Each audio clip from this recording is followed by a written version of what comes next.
Kabanata 611. Huminga ng maluwag si Dayan matapos marinig na babalik si Severin makalipas ang 2 araw. Kahit alam niyang malakas rin sina Lily at ang iba pa, malinaw sa paraan ng paggalang nila kay Severin bilang kanilang master na mas malakas pa rin ito kaysa sa kanila.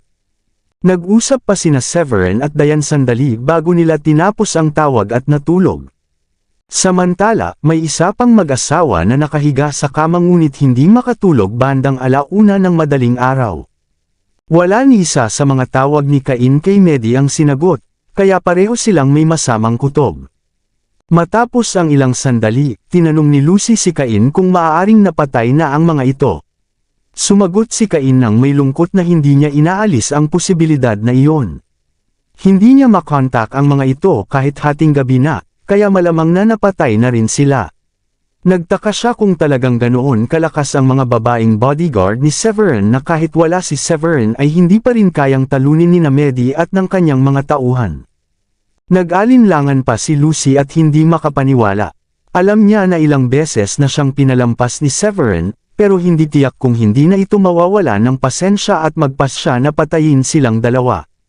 Nag-isip si Cain tungkol sa sitwasyon. Sinabi niyang huwag magpanik at kung sakaling hanapin sila ni Severin, sasabihin na lang nila na hindi sila ang nagpadala ng mga tao. Ipapaalam nilang dati nang pinatay ni Severin ang mga tauhan ng slasher gang at doon nag-ugat ang galit ng mga ito, kaya nagpadala sila ng panibagong grupo para patayin siya. Napatingin si Lucy kay Cain at sinabing hindi tanga si Severin para maniwala sa ganoong dahilan. Sa lakas at katayuan nito ngayon sa Brookborn, madali lang para sa kanya na patayin sila kung gugustuhin niya. Napakunot noo si Cain dahil alam niyang kahit walang ebidensya, hindi yun pipigil kay Severin na patayin sila kung pagbibintangan sila na may kinalaman dito. Nagtanong si Lucy kung maaari na lang silang tumakas. Binanggit niyang umalis na rin si Edward sa Brookborn at kung aalis din sila at lilipad palayo, hindi na sila matatagpuan ni Severin. May pera naman si Cain para mabuhay sila ng maayos. Napangiti si Cain ng mapait at sinabing miyembro siya ng slasher gang at hindi ganoon kadali para sa kanya na makatakas. Pag nalaman ng mga mas mataas na ranggo ang nangyari sa pagkamatay ni Theo at Medi, sigurado siyang hindi siya papayagan ng gang na basta na tumakas. Kapag nalaman nilang napatay si Medi, magpapadala sila ng mas malakas na tao para maghiganti kay Severin. Ang kailangan lang nilang gawin ay maghintay. Ngunit nag-aalala pa rin si Lucy na baka patayin sila ni Severin bago pa man matagumpay na mapatay ito ng mas malakas na tao mula sa gang. Tinanong niya kung sigurado ba si Cain na hahabulin sila ng slasher gang kapag tumakas sila. Walang alinlangan na tumanggo si Cain. Hindi kilala ng gang si Lucy, pero dahil namatay sina Medi at Theo sa paghihiganti para sa kanya, tiyak na siya ang papatayin ng gang kung tatakas siya. Alam na alam niya ang ugali ng mga ito at hindi kailanman hindi nila papayagan ang mga tumatakas. Kapag tumakas siya, ituturing siyang takas at traidor. Hindi nakapagsalita si Lucy dahil ramdam niyang nasa puntong wala na silang babalikan sa sitwasyon. Matapos maisip kung gaano kabigat ang sitwasyon, hindi napigilan ni Lucy na tanungin si Cain kung ano ang dapat nilang gawin ngayon. Naisip niyang paano na siya mabubuhay kung isang araw ay mapatay si Cain ng slasher gang. Ibig sabihin ba nito na mawawala rin ang lahat ng yaman nito? Paano na raw siya mabubuhay kung mangyari iyon? Napakunot noo si Cain at napangisi ng mapait. Iniisip niya na puro pera lang ang nasa isip ni Lucy, na parang ang tanging iniintindi nito ay kung paano siya mabubuhay kapag patay na si Cain. Pero naalala rin niya kung paano siya inalagaan ni Lucy nitong mga nakaraang araw matapos mabalian ng mga binti, kaya sinabi niya rito na marami siyang pera pero hindi niya kayang ibigay lahat dito. Iminungkahi niyang bibigyan na lang niya ito ng 150 milyon para may sapat itong panggastos habang buhay kung sakaling mapatay siya ng slasher gang balang araw.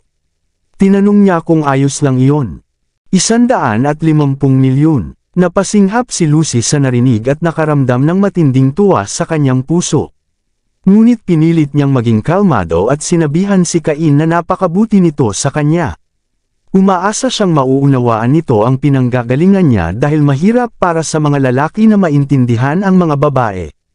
Hindi raw ito tungkol sa pagmamahal niya sa pera kundi sa pag-aalala na wala na siyang masasandalan kapag wala na si Cain, lalo pat tumatanda na rin ang kanyang mga magulang. Oo, Lucy, naiintindihan kita, sagot ni Cain. Naniniwala siya na magpapadala ang slasher gang ng mas malakas na tao kapag nalaman ang nangyari. Sigurado na raw ang kapalaran ni Severin kaya hindi sila dapat tumakas. Kung mananatili sila, maaari pa nilang masaksihan ang sandaling mapatay si Severin. Pero sabi ni Lucy, napakalayo ng Cherrydom at tiyak na matatagalan bago makarating dito ang mga malalakas na tao ng slasher gang. Baka mahuli at mapatay sila ni Severin bago pa man dumating ang mga iyon. Nag-isip si Cain sandali at iminungkahi na kung nag-aalala si Lucy, maaari silang lumipat muna sa isang lumang komunidad pansamantala. Sa ganoong paraan, hindi sila madaling mahahanap ni Severin. Luma at simpleng komunidad. Hindi natuwa si Lucy nang marinig yun dahil hindi madali para sa kanya na bumaba ang pamantayan ng kanyang pamumuhay matapos maranasan ang manirahan sa malaking villa na pinangarap niya noon. Pero napilitan siyang pumayag kahit may panghihinayang dahil kailangan yun para sa kanyang kaligtasan. Nang gabing iyon, kumuha sila ng mga tauhan para tulungan silang maglipat at pansamantalang tumira sa isang masikip na lugar. Kinabukasan, kinuha ni Cain ang kanyang cellphone at tinawagan ang mga mas mataas na opisyal ng slasher gang matapos makumpirma na patay na nga sina Medi at ang iba pa. Bilang pag-iingat, nanatili lang sa bahay sina Diane at ang iba pa kinabukasan. Nakahinga ng maluwag sina Lily at ang ibang mga babae nang malamang babalik na si Severin kinabukasan. Ngunit laking gulat nila nang dumating si Sheila kasama ang ilang bodyguard sa kanilang villa ng hapon na iyon. Medyo nadismaya ito nang makita na wala pa si Severin. Tinanong nito si Diane kung hindi pa ba bumabalik si Severin. Napangiti si Diane nang makita ang itsura ng pagkadismaya ni Sheila. Sinabi niyang malamang ay bukas na ito makakabalik at baka makita niya ito kung pupunta siya ng mas huli sa araw na iyon. Agad na lumiwanag ang mga mata ni Sheila nang marinig iyon. Nagpasalamat ito kay Diane at sinabing babalik na lang siya bukas. Ngunit ang hindi inaasahan ni Diane at ng iba pa ay nakarating na sina Quintes sa tirahan ni Severin kasama ang kanyang ama na si Barry at ilang piling mandirigma. Kasama rin nila ang isang lalaking nasa edad 20s. Ito ang bahay ni Severin, Eugene. Pinuntahan ni Quintes ang kanyang malayong pinsan at itinuro ang bahay ni Severin. Napangiti si Eugene at sinabi, ang mga Novak ay isang second-tier na pamilya sa Riverson at ikaw ay isa sa mga tagapagmana. Hindi ko inaasahan na ganito kapala kahirap ang dinanas mo sa maliit na lungsod na ito. Kung hindi mo sinabi sa akin, hindi ko malalaman. Napangiti ng mapait si Jada sa gilid at nagsabi, buti na lang at wala ni isa sa mga kakilala natin sa Riverson ang nakakaalam nito, kung hindi ay mahihiya na akong lumabas at humarap sa mga tao. Sana matulungan mo kaming mabawi ang aming dangal ngayon. Tiningnan ni Eugene si Jada at sinabing, huwag kang mag-alala. Tiyak na tutulungan kita. Totoo iyan. Mahilig ng mag-ensayo ng martial arts si Eugene mula pagkabata at alam ko nang magiging magaling siya paglaki.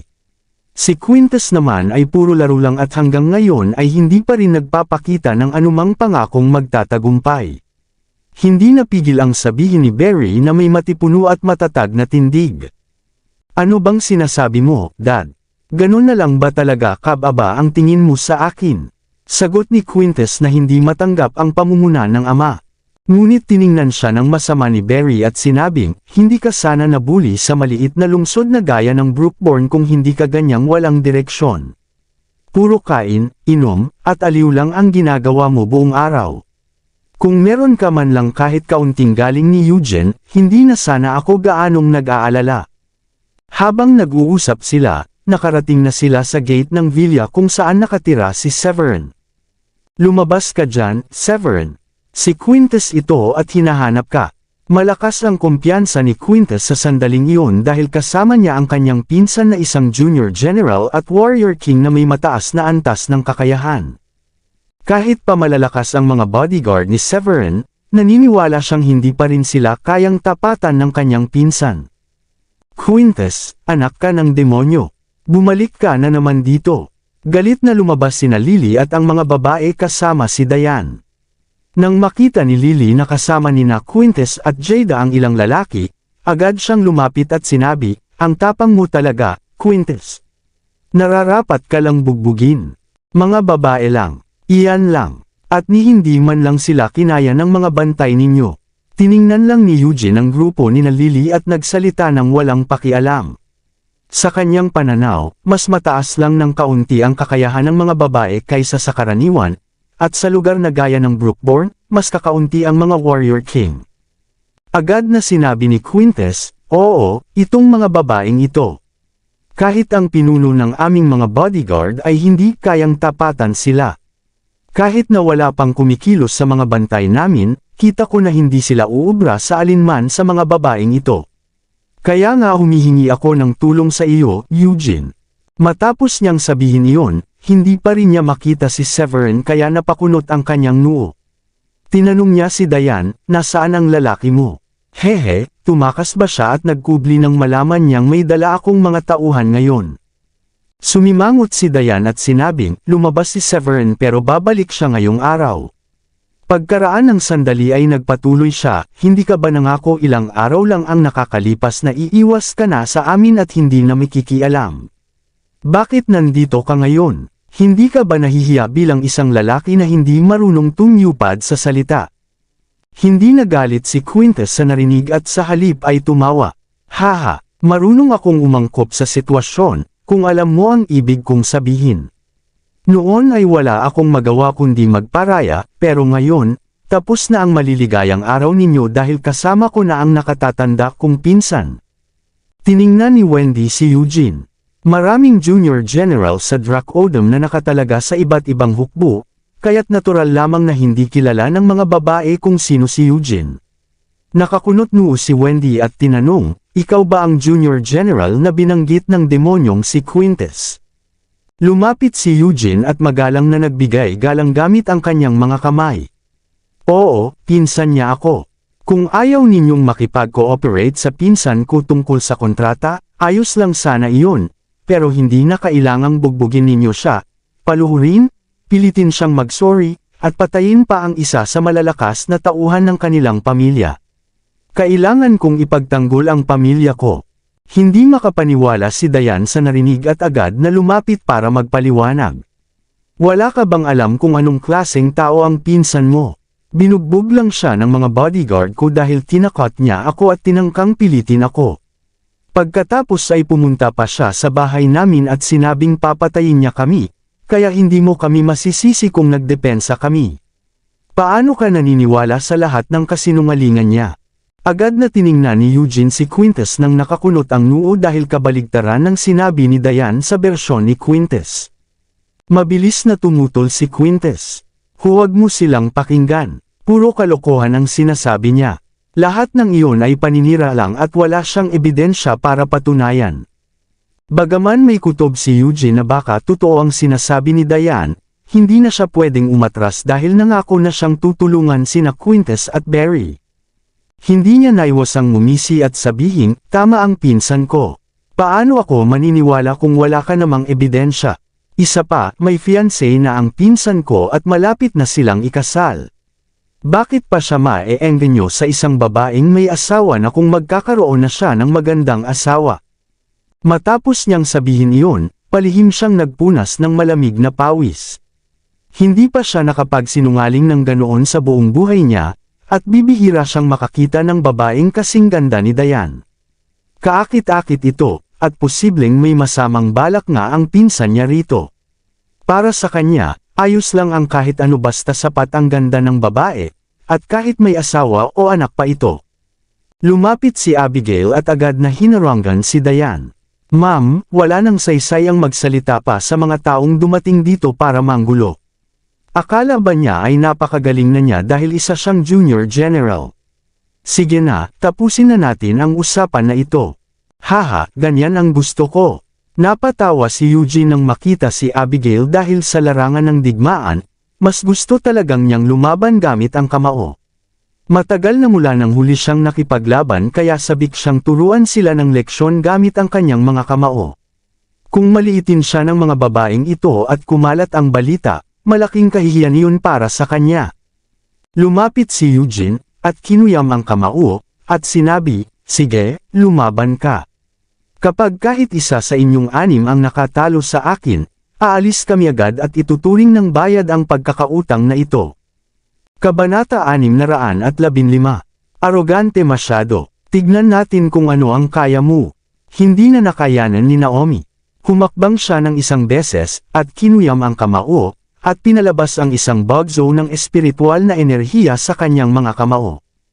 Nang makita ni Eugene ang malakas na pag-alo ng espiritual na enerhiya ni Naomi, agad siyang napakunot-noo, kinuyam ang kamao, at sumuntok.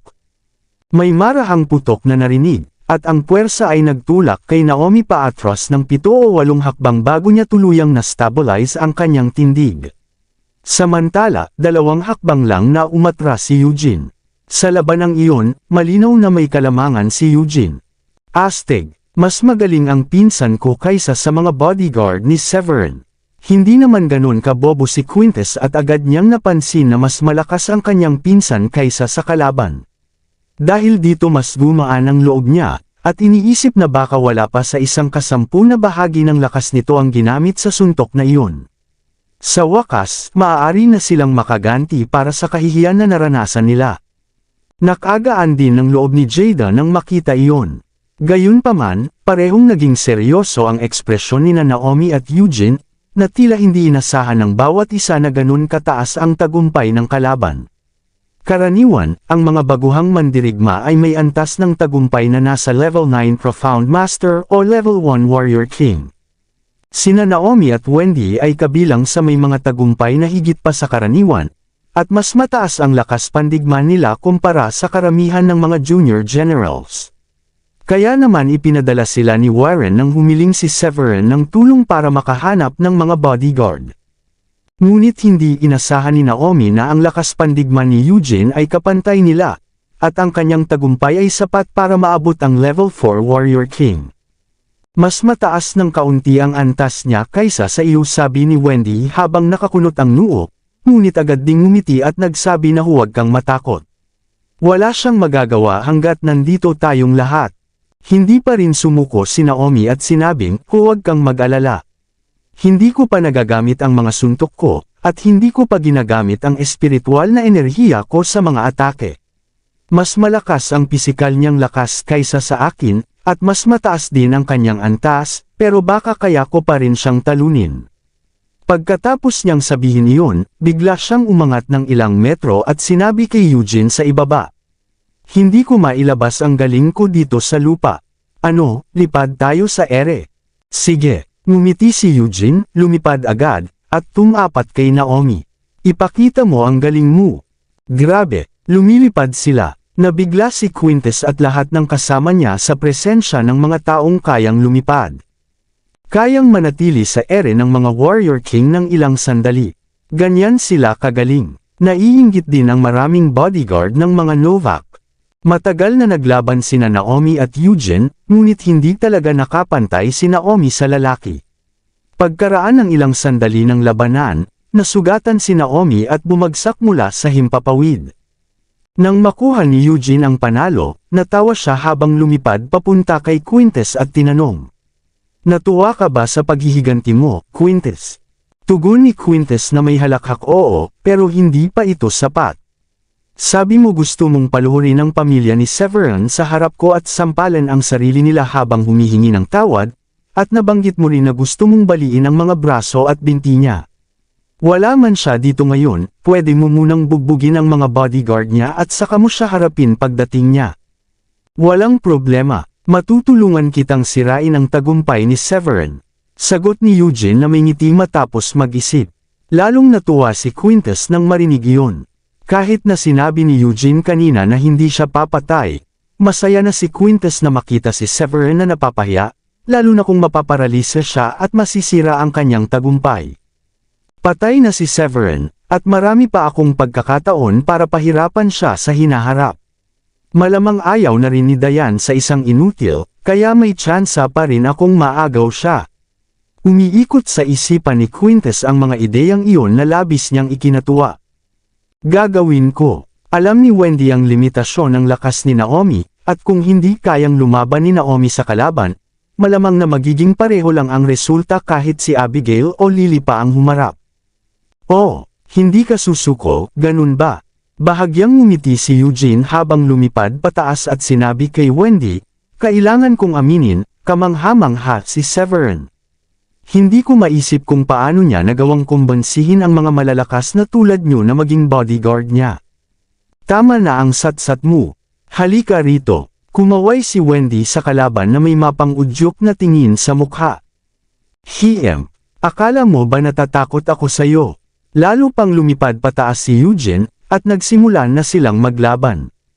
Ilang minuto matapos magsimula, napansin ni Eugene na may kakaiba, at magkapareho ang antas ng attainment nila ni Wendy, pero mas magaling si Wendy pagdating sa laban.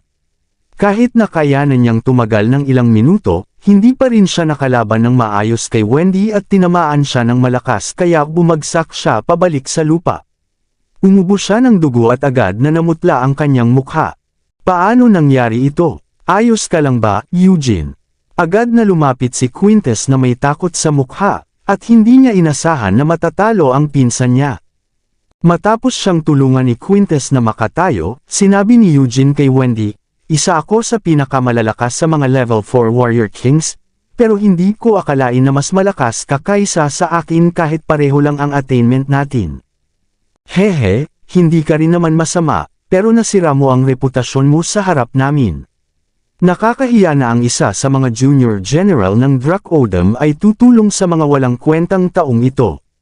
Napangiti si Wendy na may halong pang-aalipusta sa kanyang mga mata. Halos himatayan si Eugene dahil sa sobrang galit ng marinig iyon. Umalis na tayo. Pinipigil ang galit, sinabi niya kay Quintes, kalimutan na natin, Quintes. Sobrang lakas nila. Sandali lang. Akala niyo ba na basta na lang kayo makakapunta at makakaalis dito? Sa gulat ng lahat, isang pamilyar na boses ang narinig at dumating si Severin sa tarangkahan ng villa at pumasok. Honey. Sobrang saya ni Diane nang makita siya kaya agad siyang tumakbo at yamakap kay Severin. Akala ko sabi mo mamayang gabi ka pa uuwi. Ngumiti si Severin. Nag-drive ako ng lampas sa speed limit kasi namimiss kita. Oy, mag-ingat ka dapat sa kalsada. Bakit ka nagmaneho ng mabilis? Biglang napansin ni Diane na maraming nanunood sa kanila kaya agad siyang umatras at namula. Haha, kasi nag-aalala ako sa lahat. Tumawa si Severin. Dahil sa tawag ni Diane sa kanya ay sobrang nag-alala siya kaya nagmadali siyang umuwi bago magtanghali.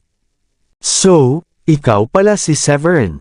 Galit na tanong ni Barry habang nakatingin kay Severin. Malamig na tumingin si Severin sa kanya.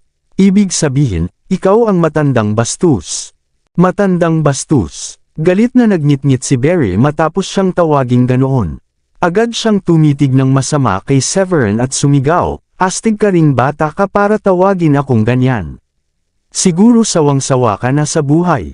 Ngumiti si Severin at nagsabi, kasi ang anak mo ay isang maliit na bastos, at imbes na gawin ang tungkulin mo bilang ama na disiplinahin ang anak mo, nagdala ka pa ng napakaraming tao dito sa bahay ko para takutin ang pamilya ko. Kaya tawagin kang matandang bastos ay tama lang. Ikaw talagang, hindi pa naranasan ni Barry na hiyain ng ganoon. At gusto na niyang sumugod at suntukin si Severin habang mahigpit na nakakuyom ang kamao. Agad siyang pinigilan ng mga tauhan niya na nakatayo sa likod niya. Kahit pagsamasamahin pa nila ang lakas nila, malamang ay hindi sila makakatagal sa isang suntok ni Severin na may antas na Grandmaster. Natalo kami dahil malas lang ngayon. Hindi ko inasahan na ganito kalakas ang mga bodyguard na kinuha mo. Inaamin ko ang pagkatalo namin. Tumingin si Eugene kay Severin at muling nagsabi, nangangako ako na aalisin ko sila at sisiguraduhin kung hindi ka na nila muling guguluhin. Hehe, napangiti si Severin nang marinig iyon. Sina Quintes at ang fiancé niyang si Jada ay nagsabi rin ng parehong bagay nang lumuhad sila sa harap ko noong nakaraang araw. Nangako siya na hindi na niya guguluhin ang pamilya ko at iiwas siya kapag nakita kami.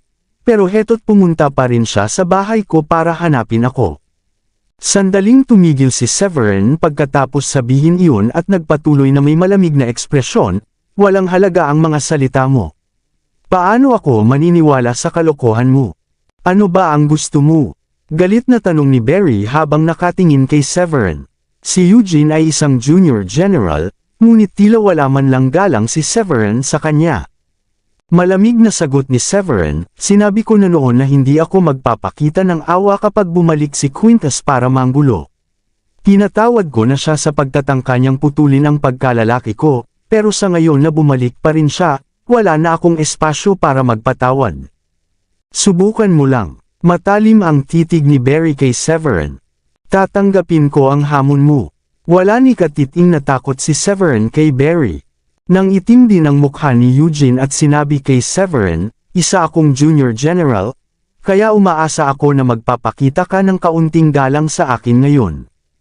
Hehe, hindi ko hahayaan na mangyari ulit ang ganito sa ikatlong pagkakataon. Lumampas na si Quintus sa hangganan ko. Napangisi si Severin at naglakad papunta sa taong tinutukoy niya. Anong gagawin mo? Takot na takot si Quintus kaya napaatras siya. Hulihin siya. Malamig ang ekspresyon ni Severin at wala na siyang balak makipag-usap pa. Opo, sir. Agad na lumitaw sa likod ni Quintus sina Wendy at Lily at hinuli ang lalaki. Nang makita ni Barry na aatakihin ni Severin ang anak niya, agad siyang sumigaw sa mga tagapagtanggol niya, patayin siya. May disenteng antas ng attainment ang mga tagapagtanggol na iyon at lahat sila ay mga profound master, pero nang sumugod sila, isa-isang pinabagsak ni Severin at pinaikot sa ere. Bawat isa ay bumagsak sa lupa at nagsuka ng dugo dahil sa matinding pinsala. Gra! Biglang sumulpot si Eugene sa harap ni Severin para subukang suntukin siya. Akala mo ba uubra yan? Galit na galit si Severin. Nabigyan na niya ng higit sa isang pagkakataon si Quintus noon, pero patuloy pa rin itong nanggulo sa kanila hanggang sa tuluyan ng maubos ang pasensya niya. Lalong lumala ang sitwasyon dahil dinala pa ni Quintus ang mga tauhan niya habang wala si Severin sa bahay. Kung hindi sapat ang lakas ni na Wendy at ng iba pa para ipagtanggol ang kanilang sarili, baka mas malala pa ang nangyari. Pinisil ni Severin ang kamao at pinalipad ang kalaban sa ere sa pamamagitan ng isang suntok. Bumagsak ng malakas si Eugene sa lupa at samuka ng dugo. Ano, hindi mo rin siya kayang labanan, Eugene? Akala ni Barry ay mapipigilan ni Eugene si Severin, pero agad siyang namutla sa takot nang makita niyang lumipad ng ilang metro si Eugene. Anong antas ng attainment mayroon siya? Ang suntok niya ay katumbas ng isang level 6 o level 7 warrior king. Napuno ng pagkabigla ang puso ni Eugene, na higit pa sa inaasahan niya ang lakas ni Severin. Malamig lamang nang umiti si Severin. Hindi pa niya ibinuhos ang buong lakas niya kanina dahil siguradong mamamatay si Eugene sa isang suntok kung ginawa niya. Dahan-dahan siyang lumapit kay Quintus na may malamig na ekspresyon sa mukha. Dad, iligtas mo ako. Sigaw ni Quintus habang nanginginig ang mga binti sa takot. Pinagdikit niya ng mahigpit ang kanyang mga hita para protektahan ang kanyang pagkalalaki at nakiusap, alam ko na nagkamali ako, Severin. Nangangako ako na hindi ko na uulitin. Iiwas ako kapag nakita kita sa susunod. Napangisi si Severin at nagsabi, sawa na ako sa mga kababawan mo. Kumilos siya ng napakabilis, pinaghiwalay ang mga hita ni Quintus, at malakas na sinipa ang kanyang pagkalalaki. Bam! Ag! Umalangaw-ngaw ang sigaw ni Quintus na parang baboy na papatayin at nawalan siya ng malay sa sobrang sakit. Tuluyan nang nawasak ang kanyang pagkalalaki. Si Jada, na nasa tabi niya, ay umatras ng 2 hakbang sa takot at hindi makapaniwala sa nangyari. Maraming beses na niyang binalaan si Quintus na hindi sila basta palalampasin ni Severin kung muling mabibigo ang kanilang pagtatangkang patayin ito. Ngunit masyado nang nakatuon sa paghihiganti si Quintus at hindi pinakinggan ang payo niya, naniniwala pa na walang problema kung si Eugene ang kikilos. Sa kasamaang palad, hindi kayang talunin ni Eugene si Severin, at nauwi si Quintus sa pagiging baog. Sa nakikita, malamang ay hindi nauunlad ang mga stone kung aasa lang sa mga Novak. Anak, gustong sumugod ni Barry pero pinigilan siya ng natitirang mga bodyguard. Alam nilang wala rin namang magagawa si Barry kahit sumugod pa siya, at baka lalo lang magalit si Severin. Tahimik na sinabi ni Severin, sobra na ang awa na ipinakita ko sa hindi pagpatay sa inyo ngayon. Kapag naulit pa ang ganitong pangyayari, ipinapangako ko na buburahin ko sa mapa ang mga Novak. Ikaw, galit na galit si Barry at lumitaw ang mga litid sa kanyang noo, pero wala siyang magawa. Umalis na kayo, kumaway si Severin. Umalis na tayo. Wala nang nagawa si Barry kundi dalhin ang kanyang mga tao palayo.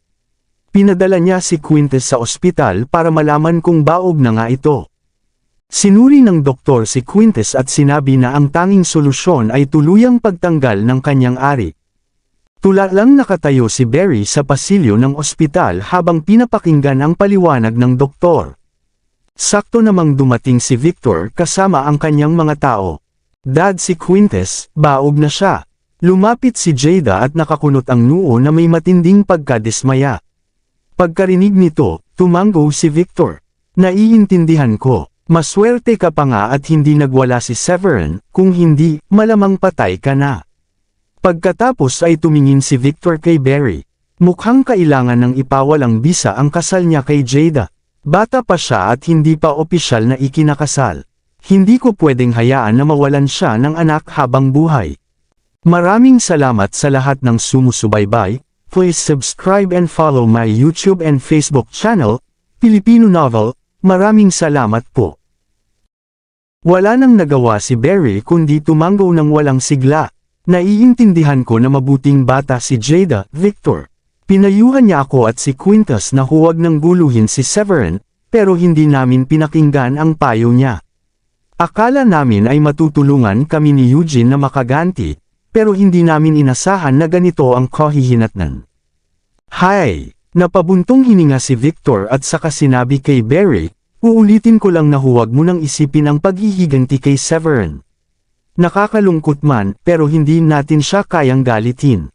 Nagulat nga ako na pumunta ka diretso sa kanya nang hindi mo sinasabi sa akin. Kung alam ko lang na may balak kang manggulo sa kanila, pipigilan sana kita. Ano ang ibig mong sabihin dyan? Kumunot ang noo ni Barry, at ramdam na may ibig pang sabihin si Victor sa tono nito. Ipinaliwanag ni Victor, baka hindi mo alam, pero may dumating na grupo ng mga elite fighter mula sa Cherry Dome ilang araw lang ang nakalipas. Malalakas silang lahat, pero lahat sila'y namatay matapos lumaban sa mga babaeng bodyguard ni Severin. Tinanong ko ang mga tagapagtanggol ng pamilya namin at sinabi nilang lahat ng babaeng iyon ay mga warrior king. Kung sila ay ganoon na kalakas, Diyos na lang ang nakakaalam kung gaano pa kalakas si Severin mismo. Hay! Napabuntong hininga si Barry at sinabi, huli na para pag-usapan pa yan. Pagkatapos ay nag-isip si Victor sandali at sinabi kay Barry, aalis na kami ni Jada, Barry. Maaaring hindi na tayo maging magkamag-anak sa kasal, pero maaari pa rin tayong maging magkaibigan. Napabuntong hininga si Barry bago sumagot, ingat kayo. Hindi ko na kayo ihahatid. Umalis na si Victor kasama si Jada. Sa biyahe pa uwi, mapait nang umiti si Victor. Sa totoo lang, hindi masamang tao si Severin. Kung masama siya, matagal ka na niyang pinatay ng walang pag-aalinlangan. Ngayon na ganito na ang nangyari kay Quintes, hinihiling ko na huwag mo nang guluhin pa ang pamilya niya. Ang tahimik at walang problemang buhay ay sapat na. Malaki na ang ipinagbago ng ugali ni Jada at hindi napigil ang magsabi, naiintindihan ko. Hindi si Severin ang tipo ng tao na pwede nating galitin. Sana magmuni-muni na sina Quintes at Barry at matutong huwag nang galitin si Severin sa hinaharap. Kumusta ka, Eugene? Pumunta si Barry para kamustahin si Eugene. Tumingin si Eugene kay Barry at sinabi, ayos lang ako, Uncle. Tinanong ni Barry, hindi ba't kanang kamay ka ni Senior General Arthur? Maaari mo ba siyang pakiusapan na tulungan tayo? Sa gulat niya, mapait nang umiti si Eugene at sinabi, natatakot akong baka hindi rin kayanin ni Arthur. Sa pakiramdam ko mula sa suntok ni Severin, ang antas niya ay hindi bababa sa level 6 o level 7 Warrior King. Si Arthur ay level 8 lang, at kung hindi pa buong lakas ang ginamit ni Severin kanina, walang kaibahan kahit si Arthur pa ang tumulong. Napabuntong hininga muli si Eugene at pinayuhan si Barry, sa palagay ko kalimutan mo na lang ito. Si Uncle Arthur ay isang senior general at ayaw niyang makisali sa ganitong bagay. Kapag nalaman niya na nagsimula ang lahat dahil sa kagustuhan ni Quintus sa asawa ni Severin, mas lalo niyang ayaw tumulong. Hindi naman ako tanga. Kitang-kita na hindi sinabi ni Quintus ang totoo sa akin. Hay, sa tingin ko tatanggapin ko na lang ito. Wala nang masabi pa si Barry at tinanggap na lang ang kanyang kapalaran. Mukhang si Severin ay isa sa mga taong hindi dapat minamaliit ng kahit sino. Dad's home. Dad's home. Mabilis na tumakbo palabas si Celine nang buksan nina Maurice at Judith ang pinto. Agad lumapit si Severin at niyakap siya. "Namiss mo ba ako?" Nakangusong sumagot si Celine, "Hindi ba sabi mo may dadalhin kang laruan pag uwi mo?" "Haha, paano ko makakalimutan iyon?" Tumawa si Severin. "Nasa trunk ng kotse lahat. Tara, kunin natin." Kabanata 620. Ang pagiging mabagsik at malamig ni Severin sa kanyang mga kaaway ay matagal nang nawala nang dumating si Celine. Napalitan iyon ng mainit at banayad na tingin. "Sa wakas bumalik ka na." Lumapit si Diane kay Severin at ngumiti. "Hindi siguro naging madali para sayo. Bakit hindi ka muna magpahinga at matulog?" Ngumiti si Severin. Hindi ako inaantok. Masaya ako na makita na ligtas at maayos ang lahat." Medyo nag-aalala pa rin si Diane habang sinasabi kay Severin. "Baka hindi natin kailangan katakutan ang mga Novak, pero si Eugene ay isang junior general. Sa tingin mo babalik siya para manggulo matapos siyang mapahiya ngayong araw?" Ngumiti si Severin. "Huwag kang mag-alala. Walang dapat katakutan hanggat nandito ang asawa mo." Pagkatapos ay tumingin siya sa iba at sinabi sa mga bodyguard, "Ang hirap ng pinagdaanan ninyo nitong mga nakaraang araw, kaya paano kung ilibre ko kayong lahat sa isang malaking hapunan mamayang gabi? Panahon na rin para makapagpahinga kayo." "Yehey! Makakakain tayo ng masarap mamaya." Agad na sabi ni Wendy na puno ng tuwa. "Sa wakas, oras na para mag-relax." Dagdag ni Lily. Masaya rin ang mga lalaking bodyguard. Ibinaba ni Severin si Celine at hinayaan itong maglaro sa kanyang mga bagong laruan. Pagkatapos ay sinabi niya kay Diane, "Honey, maaari ka bang sumama sakin sa taas? Mayroon akong magandang balita para sayo." Kumislap agad ang mga mata ni Diane at dali-dali siyang sumunod dito. Pagdating ng dalawa sa kwarto sa ikalawang palapag, agad na tinanong ni Diane nang may pananabik. "Ano ang magandang balita? Sabihin mo na." Tinitigan ni Severin ang magandang babae sa kanyang harapan at hindi napigil ang lumapit para yakapin ito at halikan sa labi. Nanlaki ang mga mata ni Diane at namula ang kanyang mukha. Binitiwan ni Severin si Diane matapos itong halikan ng matagal. Binigyan siya ni Diane ng inis na tingin. "Loko ka talaga. Ito ba ang magandang balita na sinasabi mo?" Medyo nahiya si Severin at ngumiti. "Hindi, may isa pang magandang balita, pero matagal na kitang hindi nakita, at hindi ko napigil ang halikan ka dahil miss na kita." Naramdaman ni Diane ang tamis sa kanyang puso at bahagyang ngumiti. "Ganun ba? Ilang araw ka lang nawala, pero parang mas gumaling ka pang magpaligaya ng tao." Ngumiti si Severin. "Totoo yan. Kapag hindi kita nakikita ng ilang araw, sobrang nami-miss talaga kita." Pagkatapos ay dumiretso siya sa punto. "By the way, ang magandang balita ay marami akong nakuha na kayamanan mula sa Draco Deus Island. At nakumpirma ko rin ang pag-iral ng isang kayamanan na makakatulong na magbago ng attainment ng isang tao.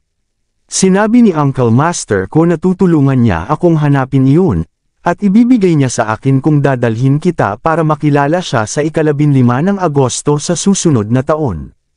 "Totoo ba yan?" Punong-puno ng tuwa ang puso ni Diane at hindi napigil ang pumalakpak sa hangin. "Ang galing! Sa wakas, makakapasok na rin ako sa mundo ng attainment kapag dumating ang araw na yun."